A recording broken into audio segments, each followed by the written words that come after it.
Well, the integration of communications and marketing teams is critical, especially in today's world where everything moves so fast, the platforms are changing so quickly. So really you take expertise are quite different in communications and marketing, although aligned. And you have to sort of take, I sort of think of it as a toolbox of capabilities and expertise, and you need to pick different things out of the toolbox for different projects, whether it's proactive brand building or reputation and crisis management. So really it's the alignment of the two things creates an amazing product, but they're different skill sets that are brought together.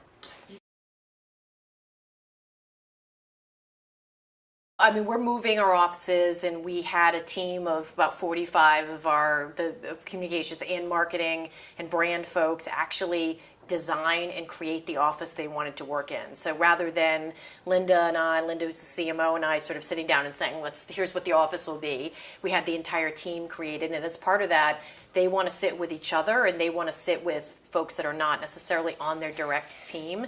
And I think what you'll find there is more sharing, more learning, more talking, and more understanding of where the other team is coming from, because there are many moments where we're in very different spaces and places because of the projects we're doing. So I think it's going to create really awesome dialogue. I think people are always, I think people are fascinated by the platforms that we experiment on, particularly Linda's team on the marketing side, and how do you do that, and what's the speed of it, and so I think that's a big thing. And I always find on the communication side that people are always looking for how do you build trust in the C-suite, how do you advise in the C-suite, what works, what doesn't work, and how do you actually get, as they say in the Hamilton, the great musical, how do you get a seat at the table, right? How do you get in the room? I want to be in the room where it happens. So in communications, that's always a big leadership challenge that people have. And then I think people are it's digital all the time, right? What platforms do you use and how do you use them?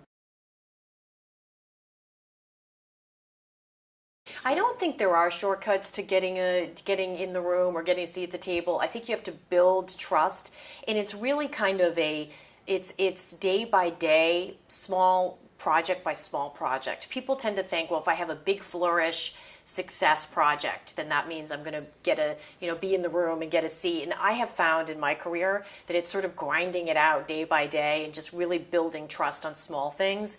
The last time I got promoted, the CEO said, she landed the plane every time.